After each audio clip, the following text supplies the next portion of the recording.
विद्या नाम नरसय रूप मंथिकम, गुप्त धनम विद्या भोगकारी, यश सुखकारी, विद्या गुरुने गुरुम, विद्या परम देवतम, विद्या राजसु पूजते नहीं धनम, विद्याहीन मृग श्रंति। अर्थात विद्या नाम नरसे रूप मंथिकम, विद्या से सुंदर रूप किसी का भी नहीं है। विद्या सबसे सुंदर वाली है, सबसे सुंदर से पूर्ण है। विद्या से सुंदर दुनिया में कोई चीज नहीं है। विद्वान व्यक्ति की सभी इज्जत मान करते हैं। विद्वान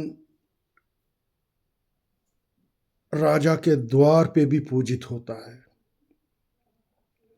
विद्वान हर जगह पूजित होता है।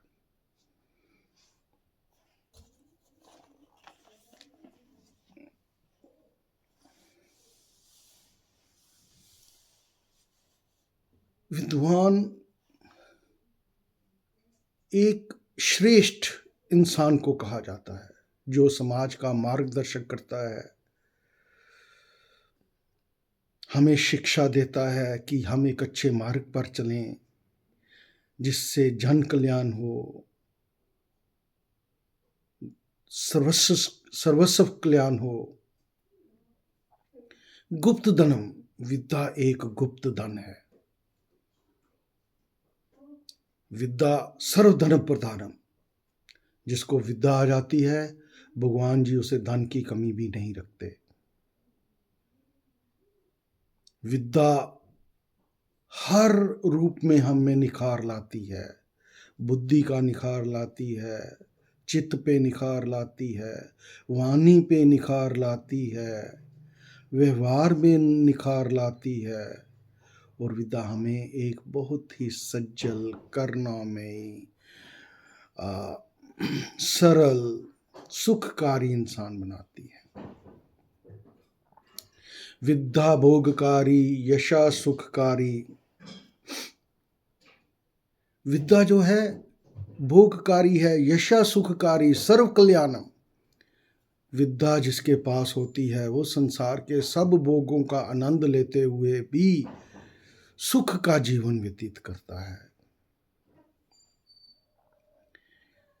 वो किसी चीज में आसक्ति नहीं करता, चीजों का भोग भी करता है, आसक्त नहीं होता और विरक्ति के मार्ग पे चलता है और उससे विरक्त रहता है।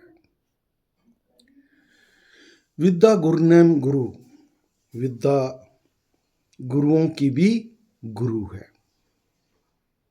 गुरु कैसे बनता है? गुरु मीन्स जो रूह को रोशन करता है। रूह को रोशन कैसे करता है? जो कि उसके पास विद्या का दान होता है। वो विद्या के दान से अपने शिष्य को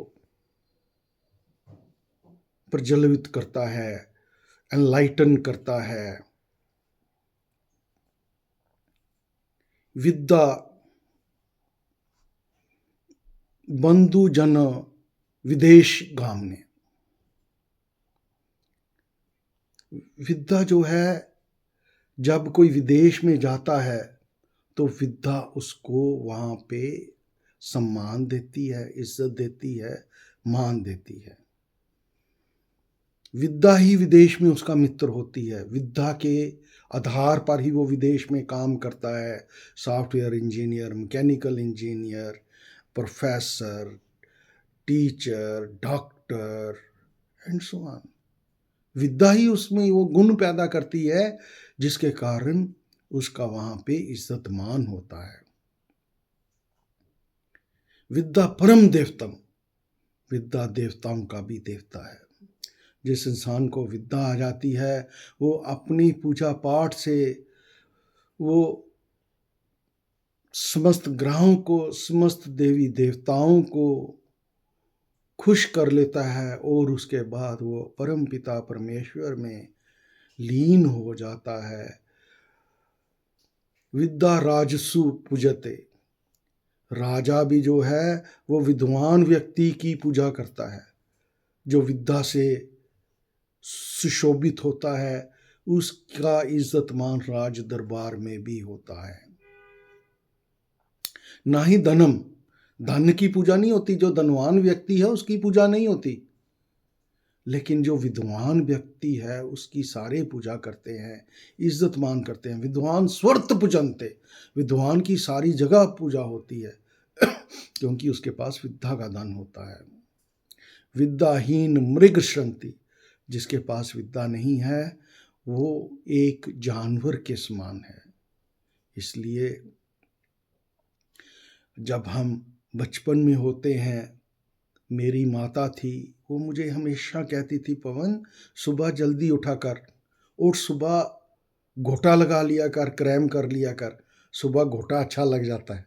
तो मैं भी सुबह सुबह बच्चा था, उठ जाता था, फिर मैं भी क्रैम करता था, लर्न करता था, है ना। तो फिर मेरी माता मेरी पढ़ाई को लेके बड़ी चिंतित रहती थी। मेरे आज से 50 साल पहले जब मेरे चाचा जी बीएड करने गांव से शहर आते थे हमारे घर में, तो मेरी माता उनको कहती थी, इसको रोज पढ़ा दिया करो रात को सोते समय। मुझे आज भी याद है जो उन्होंने इंग्लिश के सबक मुझे पढ़ाए हुए हैं।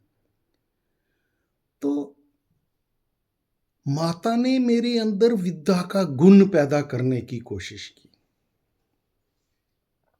बचपन में ही उसने मुझे अच्छी अच्छी बातें सिखाई, अच्छी अच्छी विद्या दी। तो माता पिता का परम धर्म है कि अपने बच्चे की विद्या के लिए वो जिस हद तक जाना पड़े उस हद तक जाएं और बच्चे को विद्या से संपूर्ण करें। अगर आपका बच्चा विद्या से संपूर्ण होगा तो वो भी यश, सुखकारी, भोगकारी, कल्याणकारी होगा। और जब वो सुखों के भोग करेगा तो माता पिता खुद ही खुश हो जाएंगे।